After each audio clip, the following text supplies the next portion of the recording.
بسم اللہ الرحمن الرحیم۔ آج انشاءاللہ تبارک و تعالی سورہ فاتحہ کی تفسیر سے قرآن مجید فرقان حمید کا آغاز کرتے ہیں۔ سورہ فاتحہ میں 7 آیتیں، 27 کلمے اور 140 حروف ہیں۔ ان میں کوئی آیت ناسخ و منسوخ نہیں۔ شان نزول سماعت فرمائیں کہ تفسیر نصفی پیج نمبر 25 پر موجود ہے کہ اس میں علماء کا اختلاف ہے۔ ایک قول یہ ہے کہ یہ سورہ مکہ میں نازل ہوئی، ایک قول یہ ہے کہ مدینہ منورہ میں نازل ہوئی، مگر صحیح یہ ہے کہ 2 بار نازل ہوئی۔ پہلی بار مکہ میں نماز کی فرضیت کے وقت اور دوبارہ مدینہ منورہ میں تحویل قبلہ کے وقت۔ تفسیر کبیر میں امام رازی علیہ رحمت قوی تحریر فرماتے ہیں کہ علماء ربانین نے فرمایا کہ سب سے پہلے سورہ فاتحہ نازل ہوئی۔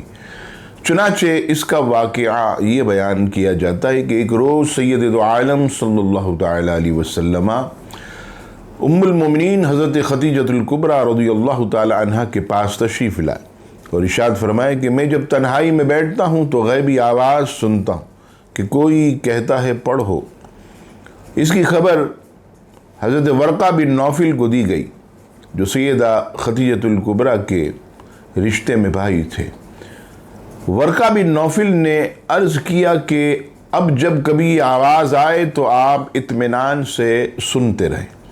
چنانچہ پھر یہ ہوا کہ حضرت جبریل علیہ السلام حاضر خدمت ہوئے اور عرض کیا پڑھیے بسم اللہ الرحمن الرحیم الحمد للہ رب العالمین۔ اسما مع وجہ تسمیہ، یعنی اس سورت کے نام، یہ سورت کثیر نام والی ہے اور اس کے فضل و شرف پر یہ دلالت کرتا ہے کہ اس کے نام کثیر ہے۔ علماء نے 20 نام جو ہے وہ گنوائے ہیں، مگر یہاں اختصاراً صرف وہی ذکر کیے جائیں گے جو تفسیر خازن میں مذکور ہے۔ یعنی سورہ فاتحہ کو فاتحۃ الکتاب بھی کہا جاتا ہے، سورہ فاتحہ کو سورۃ الحمد بھی کہا جاتا ہے، سورہ فاتحہ کو ام القرآن بھی کہا جاتا ہے، سورہ فاتحہ کو 7 مثانی بھی کہا جاتا ہے، اسے وافیہ بھی کہا جاتا ہے اور اسے کافیہ بھی کہا جاتا ہے۔ اب آئیے چند احادیث سورہ فاتحہ کی فضیلت میں۔ سب سے پہلی حدیث پاک بخاری شریف کتاب فضائل القرآن، حدیث نمبر 5006۔ حضرت ابو سعید بن معلّہ رضی اللہ تعالیٰ عنہ فرماتے ہیں میں نماز پڑھ رہا تھا تو مجھے سید دو عالم علیہ السلام نے بلایا، لیکن میں نے جواب نہ دیا۔ جب نماز سے فارغ ہو کر بارگاہ رسالت میں حاضر ہوا تو میں نے عرض کی یا رسول اللہ صلی اللہ تعالیٰ علیہ وسلم میں نماز پڑھ رہا تھا۔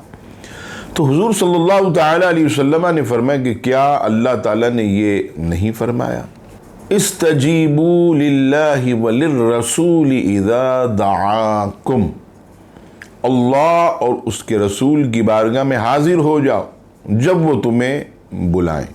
سورہ انفال کی آیت نمبر 24۔ پھر سید دو عالم علیہ السلام نے فرمایا کیا میں تمہیں تمہارے مسجد سے نکلنے سے قبل قرآن مجید کی سب سے عظیم سورت نہ سکھاؤں؟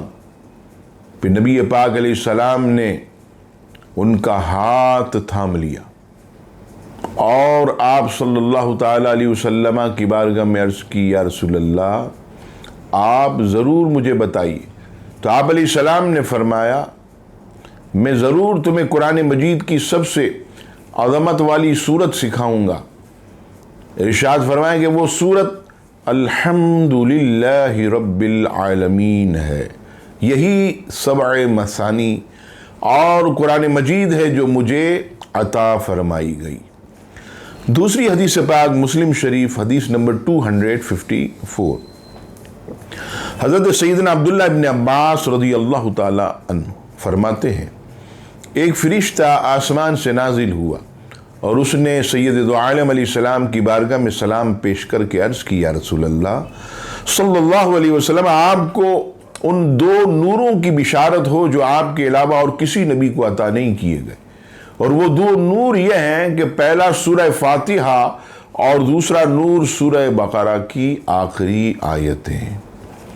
تیسری حدیث پاک ترمذی شریف حدیث نمبر 3136، حضرت ابی بن قعب رضی اللہ تعالیٰ عنہ اس حدیث کے راوی جناب رسول اللہ صلی اللہ تعالیٰ علیہ وسلم نے فرمایا کہ رب کریم نے تورات و انجیل میں ام القرآن کی مثل کوئی سورت نازل نہیں فرمائی۔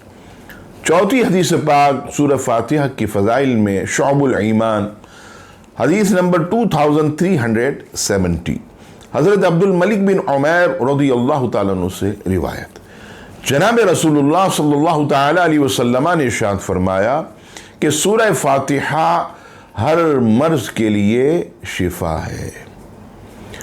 یہاں پر یہ بات یاد رکھیے گا کہ جب امام کے پیچھے ہم نماز پڑھیں تو اس وقت جو ہے سورہ فاتحہ صرف امام پڑھے گا، ہم جو ہے وہ خاموش رہیں گے۔ اس کی وجہ یہ ہے کہ سیاہ ستہ کی مایہ ناز کتاب ابن ماجہ کتاب الصلاۃ حدیث نمبر 847، آقا کریم علیہ السلام فرماتے کہ جب تم امام کے پیچھے نماز پڑھو تو امام کی قراءت یہ مقتدی کی قراءت ہے، جب امام قراءت کرے تو تم خاموش رہو۔ ابن ماجہ شریف کی ایک حدیث پاک حدیث نمبر 850، سید دو عالم علیہ السلام فرماتے ہیں کہ جس شخص کا کوئی امام ہو تو امام کا پڑھنا ہی مقتدی کا پڑھنا ہے، یعنی ظہر عصر ان نمازوں میں بھی اگرچہ امام آہستہ قراءت کرتا ہے یعنی سورہ فاتحہ پڑھتا ہے، باوجود اس کے مقتدی خاموش رہے گا، امام کے پیچھے جو ہے وہ سورہ فاتحہ نہیں پڑھے گا۔